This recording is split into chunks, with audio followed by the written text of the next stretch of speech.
Buenas tardes a todos los hermanos que están acá y también a las visitas que hoy también hicieron tiempo para estar en esta reunión. Gracias a todos. De verdad que estoy muy contento, ya es el último día que creo que voy a predicar en este país. Y les doy gracias por todas sus atenciones, gracias por todas las cosas que he recibido y gracias principalmente por su devoción, su amor a Dios. Eso es lo más importante y esto nos ayuda a crecer espiritualmente. A mí y también a ustedes, porque este asunto es recíproco. Y bueno, vamos a hablar hoy de un maravilloso acontecimiento que ocurrió en el Antiguo Testamento y revela el poder enorme, gigantesco de nuestro Dios. Y vamos a hablar de la serpiente en el desierto. Este acontecimiento está en el libro de Números, el capítulo 21, del 4 al 9. Vamos a leer este pasaje.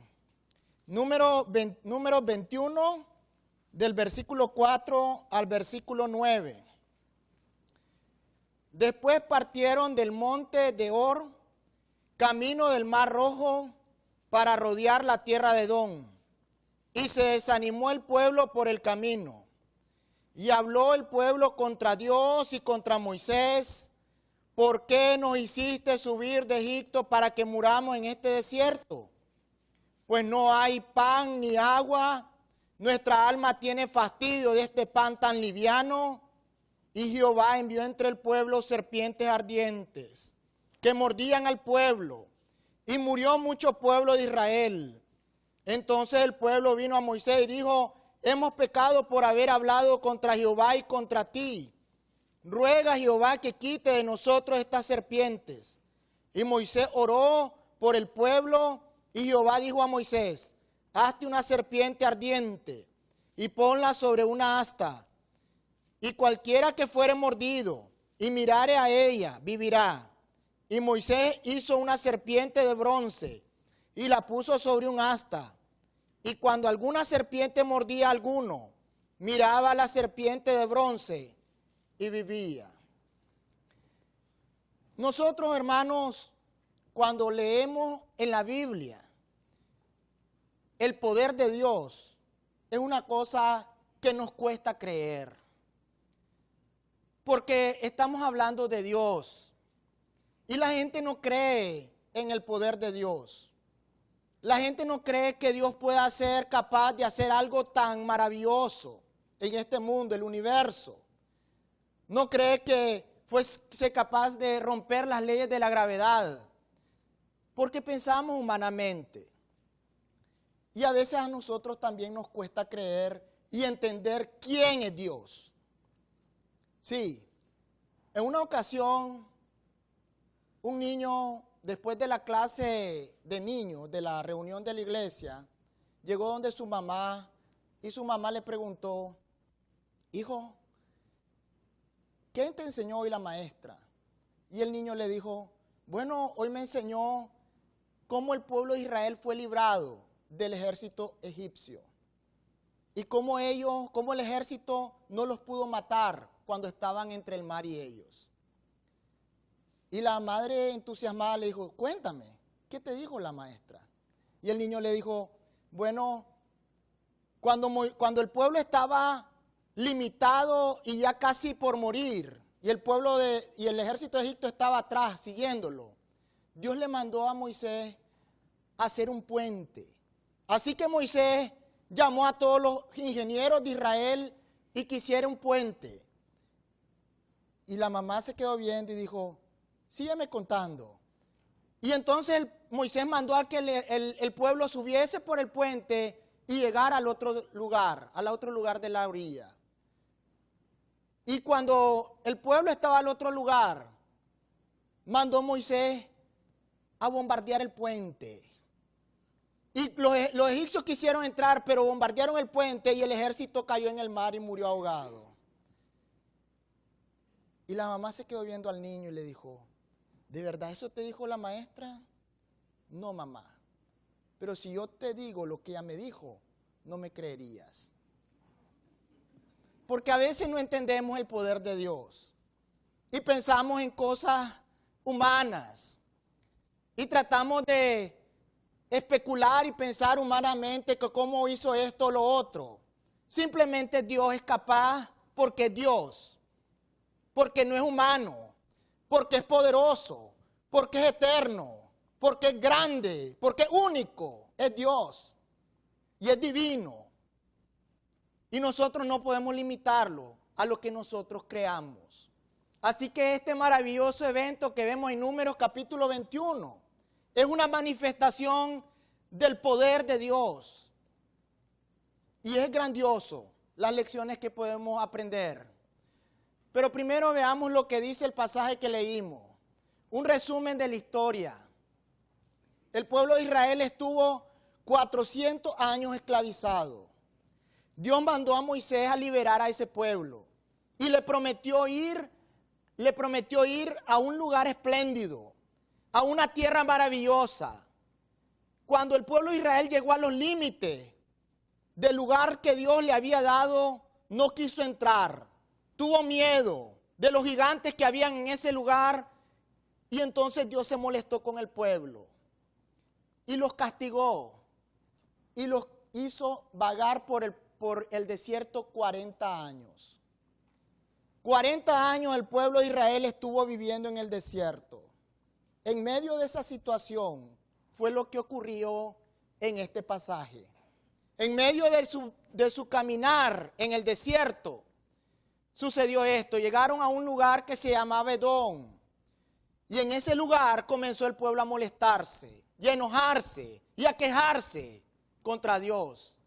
Entonces Dios se irritó, se encendió en ira y mandó serpientes que los mordiera y que los matara.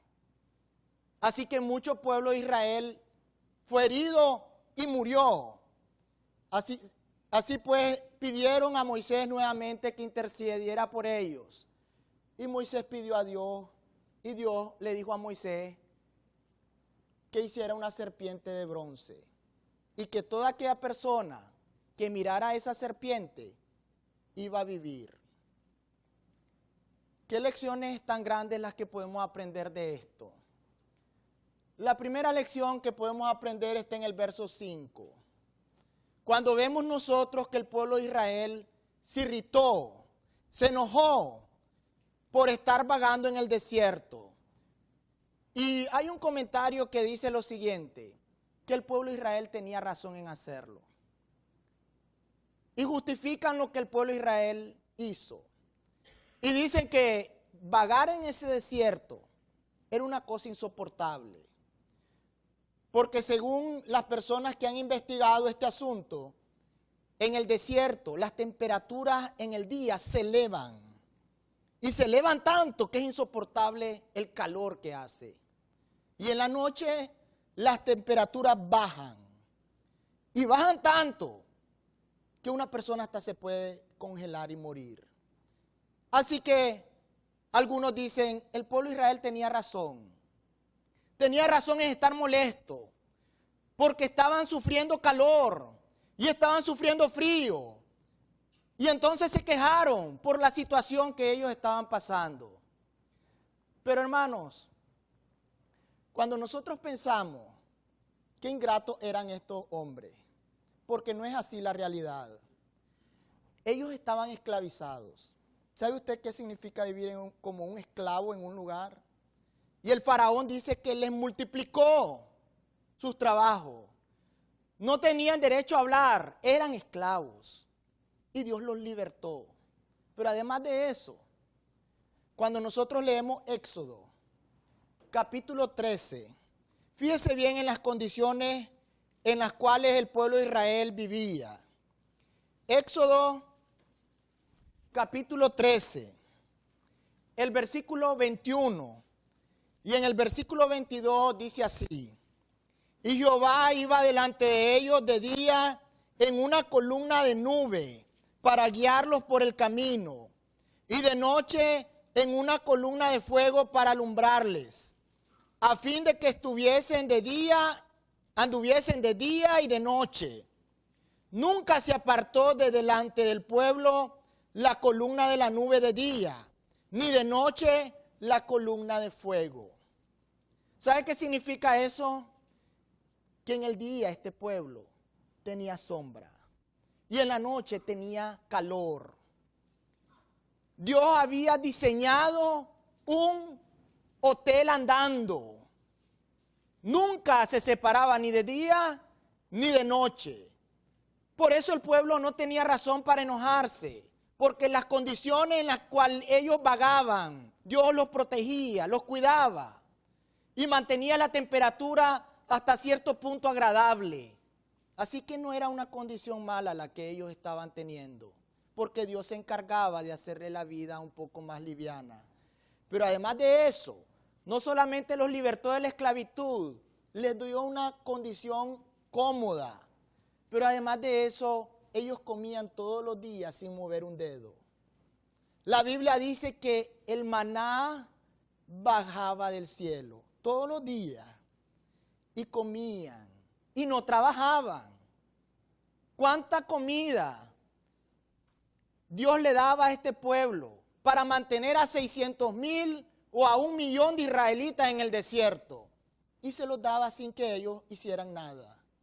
Todos los días comían, todos los días estaban tranquilos, todos los días tenían agua, nada les faltaba y ellos se quejaban. ¿Estaban mejor allá? No, pero ellos se quejaban de Dios. Eran personas ingratas, eran personas impías, eran personas que no entendían las bendiciones que ellos habían recibido o se habían olvidado de ellas. Y nosotros, hermanos, puede ser que suceda lo mismo con nosotros. Si nosotros tenemos trabajo, es por Dios. Si tenemos salud, es por Dios. Si tenemos familia, es por Dios. Pero si no tuviésemos trabajo, ni salud, ni familia, aún tenemos el cielo. Y eso también es por Dios. ¿Por qué quejarnos? ¿Por qué incomodarnos? ¿Por qué molestarnos? Dios se enojó mucho con el pueblo de Israel porque era un pueblo ingrato. Era un pueblo que no valoraba lo que Dios le había dado. Y a veces nosotros somos iguales. Cualquier cosita nos molesta. Cualquier cosita nos incomoda. Y en lugar de dar gracias a Dios todos los días por lo que tenemos y no merecemos. Cuando nosotros leemos salmos, Salmo 100 es un salmo de agradecimiento. Y leemos nosotros salmos. Y dice en el versículo 1, vamos a leerlo todo porque es muy pequeño. Dice, cantad alegres a Dios, habitantes de toda la tierra. Servir a Jehová con alegría. Venid ante su presencia con regocijo. Reconoced que Jehová es Dios. Él nos hizo y no nosotros a nosotros mismos. Pueblo suyo somos y ovejas de su prado. Entrad por las puertas con acción de gracia, por sus atrios con alabanza. Alabadle, bendecid su nombre, porque Jehová es bueno. Para siempre su misericordia y su verdad por todas las generaciones. Alabemos a Dios. Agradezcámosle lo que Él le ha dado. Llenémonos de fe, de amor y hagamos lo que Él se merece. Dios no se merecía la ingratitud de Israel. Dios lo había librado a Israel. Dios lo había bendecido a Israel. Dios le había dado muchas cosas. Y este pueblo no entendió. Era un pueblo malvado y era un pueblo rebelde. Tengamos cuidado nosotros. Esta es una lección que nos enseña cómo el ser humano puede ser tan ingrato que no mire las cosas que ha recibido de parte de Dios. Tenemos una segunda lección acá, que es la lección de la condición del pecador. Cuando nosotros leemos el verso 6 y el verso 7, dice la Biblia que al ver al pueblo de Israel que hizo eso, Dios les envió serpientes. Y eran serpientes que tenían un veneno letal. Cuando mordían, mataban. No eran serpientes como se llaman allá, ratoneras, que comían ratones, que no eran venenosas. Estas serpientes sí lo eran. Eran serpientes venenosas y mordían y mataban a la persona. Y yo estoy seguro que esto no fue coincidencia. Fue algo que Dios quería. Y lo quería y lo hizo por una razón. Para que el pueblo de Israel se diera cuenta de su condición. Se diera cuenta de la situación espiritual en la cual él estaba. La gente que ha sido condenada a muerte, cuando le dicen que va a morir, la gente se siente mal. Y antes que llegue el día de su muerte, va destruida emocionalmente. Porque sabe que va a morir. Porque sabe que el fin se acerca. Y es inevitable. El pueblo de Israel sabía eso. Su vida se iba a acabar. Y se iban a morir. Porque las serpientes no dejaban de picar y de morder. Y el pueblo seguía muriendo. Según los científicos y esta gente, los que investigan el asunto de la muerte por serpiente, tienen 3 cosas que hace la serpiente. El veneno es neurotóxico. Y eso significa que cuando la serpiente muerde, la persona comienza a sudar y comienza a temblar. Pero también tiene un efecto muscular y en los tejidos. Cuando la serpiente muerde, los coágulos de sangre son rapidísimos y comienza a cambiar la piel, comienza a verse como podrida y comienza uno a sentir dolor y a veces hasta gritar, porque estas serpientes tenían un veneno letal. Así que el pueblo de Israel, cuando miraba a su hermano morir, gritando, sufriendo, su apariencia podrida, su dolor, su aflicción, entendían su situación. Su situación era esa. Ellos estaban podridos espiritualmente. Ellos eran malvados. Y ellos no entendían eso. Pero cuando la muerte la miraban bien, ellos entendían que tenían que reflexionar y tenían que pensar en lo que estaban haciendo. Y eso fue lo que hicieron. Pero fíjese bien, que aquí vemos que Dios envió esta serpiente y el veneno que ellos tenían era letal. En la Biblia encontramos que el pecado es como el veneno en el alma. Cuando uno peca, el pecado es letal. El pecado no destruye parcialmente. El pecado destruye totalmente. Deforma totalmente. Y cuando leemos nosotros 1 Corintios capítulo 15, 1 Corintios capítulo 15, versículo 56. 1 Corintios 15, 56 dice, ya que el aguijón de la muerte es el pecado, y el poder del pecado, la ley. El aguijón de la muerte es el pecado. Es como que nos inyecte el alma el pecado y nos inyecte un veneno y el veneno nos mate. Porque Romanos 6:23 dice que la paga del pecado es muerte. Los israelitas miraban morir, pero Dios quería hacerles saber a ellos que esa era su situación espiritual. Estaban mal, estaban podridos. Y ellos y lo hizo saber de la manera más dura, viendo morir, viendo sufrir y viendo la apariencia de ese cuerpo. Cuando el veneno entraba en el cuerpo y corría por la sangre y el dolor, la aflicción, embargaba la vida de esta gente. Cuando una persona peca, una persona está en una condición grave, está en una condición seria. El asunto no es para jugar, no es para ponerse a reír, ni es para postergar el asunto. El asunto es para anticipar, es para urgir a la persona a cambiar. Y eso fue lo que Israel tuvo que entender, que ellos estaban mal y estaban podridos. Y lo que estaban haciendo, Dios se lo hizo saber a través del dolor. Era doloroso, pero era necesario. Tenemos una tercera lección. Dios tiene la solución para el pecado. Y Moisés tuvo que interceder. El pueblo de Israel se arrepintió, entendió su situación, miró que estaban podridos, que estaban mal y que van a morir y se va a acabar el tiempo para ellos. Así que ellos se urgieron y pidieron a Moisés: Moisés, intercede por nosotros, si no nos morimos. Y cuando nosotros leemos el verso 8, dice que Moisés intercedió.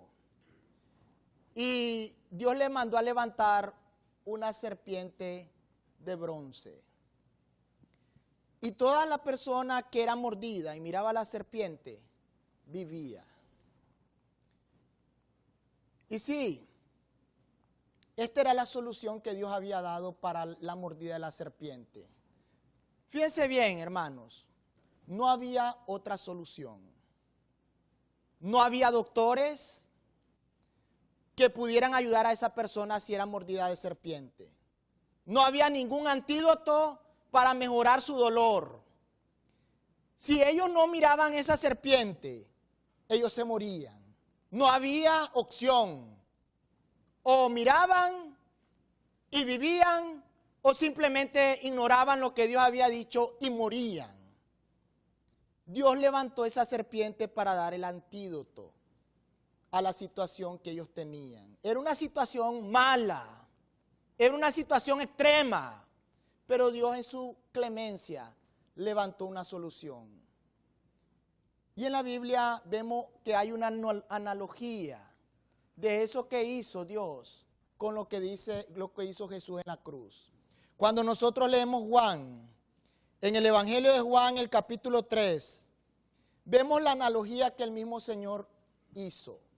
Y Él volvió al acontecimiento del desierto, cuando Dios mandó a levantar esa serpiente para que el ser humano pudiera tener la solución a su grave problema del veneno mortal. Y vemos nosotros lo que dice Juan capítulo 3, el Señor Jesús hablando de lo que Él iba a hacer, de lo que a Él le iba a pasar, de lo que a Él le iba a acontecer cuando viniera a este mundo. Dice en Juan capítulo 3, verso 14 y verso 15, y como Moisés levantó la serpiente en el desierto, así es necesario que el Hijo del Hombre sea levantado, para que todo aquel que en Él cree no se pierda, mas tenga vida eterna. Así como esa serpiente era la única solución para el pueblo de Israel, así Jesucristo hoy es la única solución para el pecador. No hay dos soluciones, no hay tres soluciones para el pecado. Si el pecador quiere librarse del infierno, si el pecador quiere ir al cielo, si el pecador quiere librar sus pecados y limpiar su alma, solamente hay una única, exclusiva solución para eso. Y es la cruz de Cristo. Y es la sangre del Señor. Y es su sacrificio y su dolor. No hay otra solución. El pecador no se va a salvar por su buena obra. Y tampoco porque regale todo lo que tiene. O como hizo Martín de Hipona, se sacrificó, dio todo lo que tiene y después se entregó a sí mismo. Eso no sirve de nada. Si no recurrimos al sacrificio de Cristo, todo lo que hagamos en este mundo será en vano. Moriremos. El pueblo de Israel podía morderse el pie y tratarse de sacar el veneno. Podía cortarse con un cuchillo, pero eso no lo iba a salvar de la muerte. no había solución de la muerte. O acudían a lo que Dios había hecho y había elaborado, o se morían. La gente necesita saber eso hoy también. Si el pecador no entiende, no reflexiona, su situación será irreversible.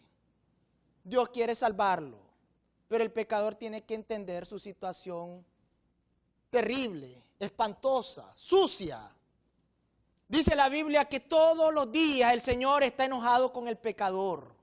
Todos los días Dios está molesto con el pecador, porque es cosa grave y es cosa seria que el pecador esté rechazando el amor de Dios en la cruz. No es una cosa noble que Dios muestre su amor y el pecador no le importe. Es una cosa seria y es una cosa grave. Si el pecador no acepta, no valora lo que el Señor hizo, eso le va a costar caro. A estos israelitas entendían eso. No había solución. O era la cruz o se morían. Y Dios tenía esa solución para el pecado. Y Cristo es la solución para el pecador. El ser humano necesita la muerte de Jesús. No es algo que hizo Dios porque quiso. O porque quiso enaltecer su amor. No, era algo que necesitaba hacer para salvarnos. Pero si el pecador ignora, rechaza y no le importa lo que Dios hizo por él, Dios lo va a hacer pagar. Porque está haciendo algo muy terrible y algo tremendamente grave. Rechazar la única solución que tiene para salvar su alma. Así que es la única solución para vivir. Y tenemos una cuarta lección en el verso 20. Que el pecador necesita actuar en fe. La persona podía decidir hacer dos cosas. O miraba a la serpiente y vivía, o sencillamente decía, esto no me va a salvar. O decidía decir, me voy a morir. Y así es la gente hoy en día. La gente hoy en día es así. No quiere al Señor, no quiere la solución y quiere morirse en su maldad. Y el judío podía hacer eso. Podía decidir no aceptar lo que Dios había levantado en ese momento. Cuando nosotros leemos Marcos capítulo 16, cuando nosotros leemos Marcos capítulo 16, el versículo 15 y el versículo 16. Marcos 16, el versículo 15 y el versículo 16, dice así. Y les dijo, id por todo el mundo y predicad el evangelio a toda criatura. El que creyere y fuere bautizado será salvo, mas el que no creyere será condenado. Dios mandó a sus discípulos a predicar el evangelio a toda criatura. Pero la gente tiene que decidir dos cosas. O cree y es bautizado, o simplemente no cree y es condenado. Pero fíjese bien el último pasaje. El que no creyere será condenado. Aquí el pasaje enseña lo mismo que en Juan capítulo 3. Que es necesario nacer del agua y del espíritu. No es algo que pueda hacer, sino que es necesario. Si quiere uno entrar al cielo, al reino de Dios, a la iglesia, es necesario nacer de nuevo. No hay otra forma. Es necesario bautizarse. Pero aún la persona puede decidir no hacerlo. El que no creyere será condenado. La Biblia no es vacilante en esto. La Biblia no dice tal vez, quizás será condenado, podría ser condenado. La Biblia dice será condenado. Si usted está hoy aquí y usted no quiere obedecer al evangelio, usted no tal vez será condenado, no. usted será condenado. ¿Cree usted en Jesús? ¿Cree usted en este pasaje? ¿Cree usted que Jesús es dual? No. Y es lo que está diciendo, es cierto. Yo lo creo. Es la verdad. Si la persona no obedece, si no recibe su gracia, será condenado. No es una posibilidad, es una realidad. Es un decreto de Dios que la persona que no obedezca al Evangelio será condenada.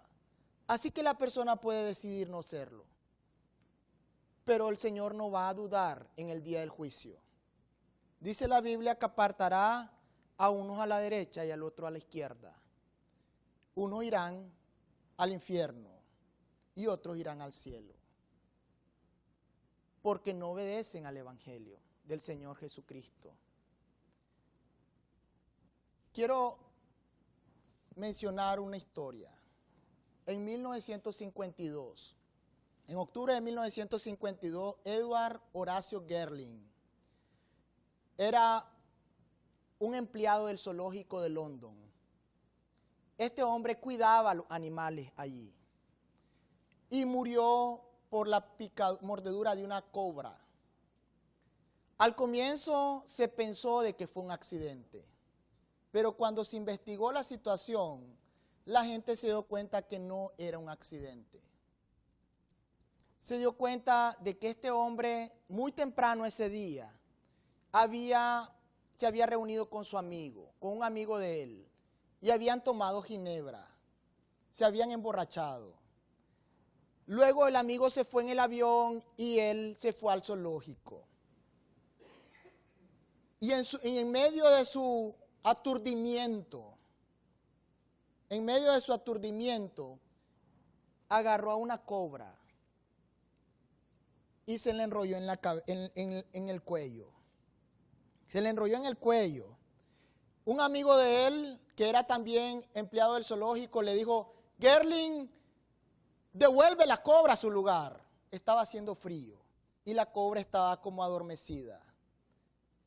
Y Gerling le dijo: estoy inspirado. Y el amigo salió corriendo a llamar a los paramédicos, al hospital para que regresara, porque sabía que iba a ocurrir algo. Gerling quitó eso y luego abrió su camisa y se puso la cobra en su pecho y la abrazó. Y agarró la cabeza de la cobra y la apretó contra su mejilla. Cuando soltó a la cobra interpretó eso como una agresión y lo mordió 3 veces en la nariz. 3 mordidas letales. Gerling gritó y se dio cuenta que había hecho algo terrible. Regresó la serpiente y se sentó. Cuando llegaron los paramédicos, él dijo: soy hombre muerto. Minutos después murió. Si Gerling hubiese tenido la oportunidad que tuvieron los judíos de ver levantada una serpiente y vivir, seguramente lo hubiera hecho. Usted tiene la oportunidad hoy. Dios le ha dado vida hasta hoy. Tiene la oportunidad hoy de librarse del veneno del pecado. Tiene la oportunidad de salvar su alma. Tiene la oportunidad de venir al reino de Dios. Y de todo lo que usted ha hecho en su vida mal, ser lanzado al fondo del mar y vivir una vida nueva. ¿Por qué no hacerlo? En Marcos capítulo 2, el versículo 17. Marcos capítulo 2, 17. Jesús dijo algo que es contundente. Dice así: al oír esto Jesús les dijo: los sanos no tienen necesidad de médico, sino los enfermos. No he venido a llamar a justos, sino a pecadores al arrepentimiento. ¿Es usted un pecador? ¿Se considera usted un pecador? Dios no vino a sanar a gente buena, a gente sana. Dios vino a sanar a gente enferma, a gente que está muerta y que no tiene solución. Dios le viene a dar vida. Pero esa vida la persona la necesita desear. El Evangelio le puede dar vida y vida en abundancia. Pero el pecador necesita pensar en lo que Dios le está ofreciendo. La cruz está levantada. La sangre de Cristo todavía sangra. Sus heridas todavía tienen poder. Y su amor todavía está con nosotros. Si usted está aquí hoy, acepte la gracia de Dios. Bautícese y venga a ser un hijo de Dios. Nosotros queremos hoy animarle a eso. Queremos que usted piense en este acontecimiento grandioso y mire cómo Dios hoy nos está mostrando la oportunidad de nuestra vida. Salve su alma, líbrela y venga al Señor hoy. Cristo lo ama, pero solamente usted puede decidir si lo quiere hacer o no. Lo invitamos. El hermano está preparado ya para un himno de invitación. Si usted está dispuesto a obedecer, nosotros vamos a tener el placer, con gusto, de ayudarlo en eso. Dios les bendiga.